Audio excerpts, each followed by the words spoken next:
Dia 31 agora me vem o presidente e faz um segundo pronunciamento. E aí todo mundo vai pro meu direct. E aí, vai fazer análise, Eduardo? Não vai fazer análise? Bom, tá aqui o vídeo. Eu vou fazer diferente. Vou colocar aqui no computador para poder assistir de novo. E eu vou pontuar passo a passo do pronunciamento. Então vamos lá. Desde o início do governo, temos trabalhado em todas as frentes para sanar problemas históricos e melhorar a vida das pessoas. Ele já começa o pronunciamento com uma justificativa. Estou me justificando, estou querendo criar uma base de apoio. O que importa é o agora. Então vamos lá. O Brasil avançou muito nesses 15 meses, mas agora estamos diante do maior desafio da nossa geração. É isso que era para ser dito no primeiro pronunciamento. Estamos diante do maior desafio da nossa geração. Ponto. Minha preocupação sempre foi salvar vidas, tanto as que perderemos pela pandemia, quanto aquelas que serão atingidas pelo desemprego, violência e fome. É importante dizer isso porque não foi dito antes, nem se agiu dessa forma antes. Ele já sabe que a coisa é séria, ficou só meio estranha essa construção, né? Salvar vidas que perderemos. O que ele quis dizer é o seguinte: eu vou tentar salvar todas as vidas, até mesmo a que a gente não vai conseguir. Então, tá certa a colocação. E aí depois ele emenda com uma informação que também é importante e que ele tá correto nessa informação. Tanto aquelas que serão atingidas pelo desemprego, violência e fome. Se a economia entrar em colapso, isso vai piorar. A informação está certíssima. O que ele está falando aqui está certíssimo. E é preciso reconhecer isso. Me coloco no lugar das pessoas e entendo suas angústias. As medidas protetivas devem ser implementadas de forma racional, responsável e coordenada. Também foi necessário colocar isso, porque essa não tem sido a postura, essa não foi a mensagem dada no último pronunciamento. E quando ele fala aqui que as medidas têm que ser tomadas de maneira racional, é essa mensagem que ele tinha que ter dado no outro pronunciamento. É isso, ele não está errado. Não se pode também jogar tudo contra uma pandemia e esquecer do resto. É preciso focar sim na pandemia, mas sem esquecer o resto. E o resto inclui a economia, sim. A mensagem é essa, presidente. A gente está com 38 segundos de pronunciamento. Já podia acabar aí. Nesse sentido, o senhor Tedros Adhanom, diretor-geral da Organização Mundial da Saúde. Aí ele vai começar com uma coisa que acho que os psicólogos podem explicar melhor do que eu, podem até botar nos comentários aqui. Isso é uma necessidade de quem está inseguro. É usar as palavras de outra pessoa para justificar as suas, para fortalecer as suas. 1 minuto e 10 citando o que foi dito pelo representante lá da OMS. Para quê?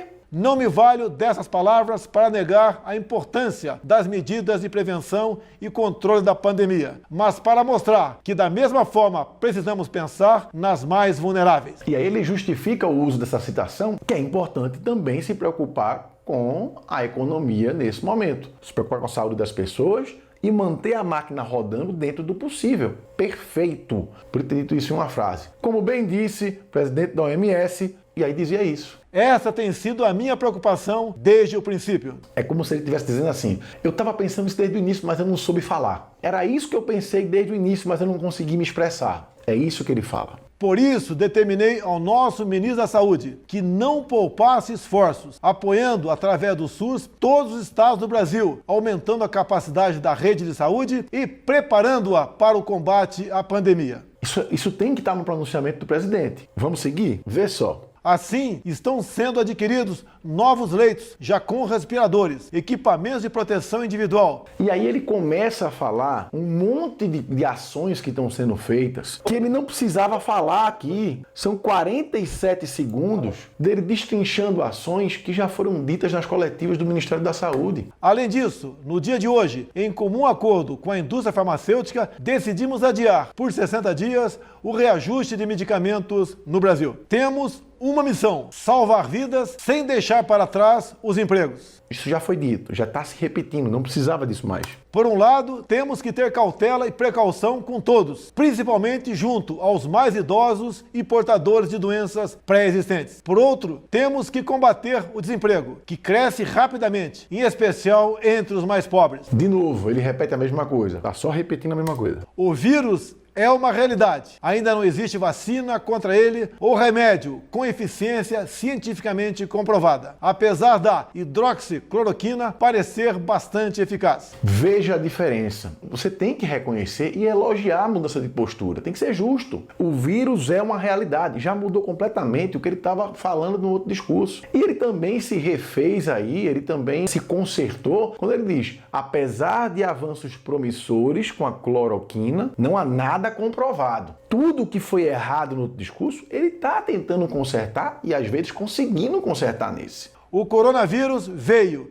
e um dia irá embora. Infelizmente, teremos perdas neste caminho. Eu mesmo já perdi entes queridos no passado e sei o quanto é doloroso. E aí ele tenta se aproximar de novo de você que está em casa. Dizer assim: eu também já perdi pessoas queridas e eu sei que é doloroso. Tá voltando atrás naquela postura de não me importo. Não, ele está tentando se aproximar. Todos nós temos que evitar ao máximo qualquer perda de vida humana. Como disse o diretor-geral da OMS, todo indivíduo importa. Ao mesmo tempo, devemos evitar a destruição de empregos, que já vem trazendo muito sofrimento para os trabalhadores brasileiros. De novo, ele faz uma alusão ao que foi dito na OMS e de novo ele repete que temos que evitar a perda de empregos e tal. Já foi dito, não precisava repetir isso. Na última reunião do G20, nós, os chefes de Estado e de governo, nos comprometemos a proteger vidas e a preservar empregos. E aí ele já vem falar do G20, que também se comprometeram a salvar vidas e empregos. Já foi dito, não precisa. É de novo aquela história de querer dar suporte às suas palavras usando a dos outros. Isso é insegurança. Não precisava disso. Desde fevereiro, determinei o emprego das Forças Armadas no combate ao coronavírus. E aí vem mais 37 segundos falando sobre coisas que já foram feitas. Isso passou. Autoafirmação, é para afirmar o que já foi feito. Não precisava disso. Os laboratórios químico-farmacêuticos militares entraram com força total e, em 12 dias, serão produzidos 1 milhão de comprimidos de cloroquina, além de álcool gel. Nessa parte tem a contradição. O presidente acaba de dizer que não existe comprovação científica da cloroquina agindo favorável à cura da Covid-19.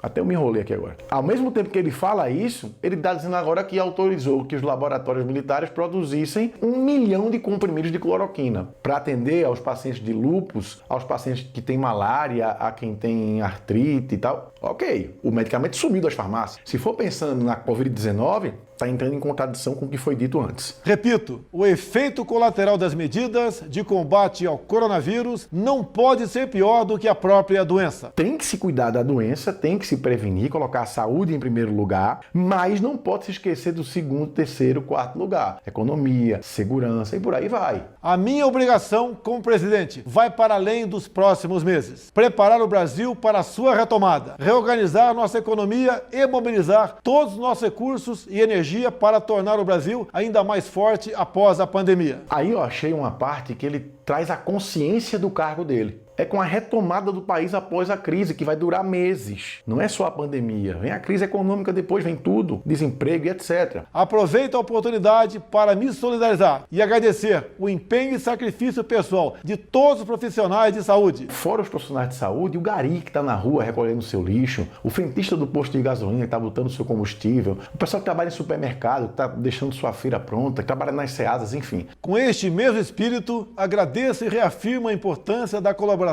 e a necessária união de todos num grande pacto pela preservação da vida e dos empregos. Parlamento, judiciário, governadores, prefeitos e sociedade. E aí o presidente finaliza, na minha opinião, com uma coisa muito certa, que é o que eu disse no último vídeo: união. E ele cita parlamento e tal. E você que está aí assistindo, que odeia Bolsonaro, ou que adora Bolsonaro, odeia o PT ou adora o PT, não importa. Você está no mesmo barco que o cara que pensa diferente de você. A hora não é dessa. A hora de torcer para que esse cara aqui, que não tem habilidade de comunicação, que ele consiga tocar o barco da melhor maneira possível. E na minha opinião, ele não sabe se comunicar, mas ele está tentando. Então, se o nosso presidente está tentando melhorar na comunicação, talvez seja a hora de você deixar um pouquinho o seu ódio de lado, ou a sua diferença de ideologia, e pensar na coletividade, porque é esse cara que está no comando. Tomara que esse cara, que inclusive eu votei nele, e que critico as ações erradas dele, como estou elogiando agora o que eu acho que ele fez certo, consiga realmente corrigir o curso dele. O que eu quero é que este presidente, que eu acho que tem ideias que são muito boas, sim, ele combate grandes gigantes, grandes monstros desse país. Ele combate um sistema de comunicação que, sim, tenta derrubá-lo o tempo inteiro e é covarde, manipula a informação. Isso é verdade, isso não é mentira. E ele enfrenta isso. Ele enfrenta o sistema de toma lá da cá que impera nesse país, no parlamento, há anos. Um cara que faz isso merece ter seu apoio. E quando ele errar, merece sua crítica. Mas nesse momento, vamos tentar ajudar. E de repente, se você discorda dele, critique, mas torça para que ele deixe os seus ministérios trabalharem, porque são pessoas competentes demais até, e que ele tenha noção de que essa é a postura correta. Vamos lá, vamos pensar nisso, gente. É união. Tomara que esse cara ajeite o prumo dele e que esse governo dê certo. Vamos torcer por isso.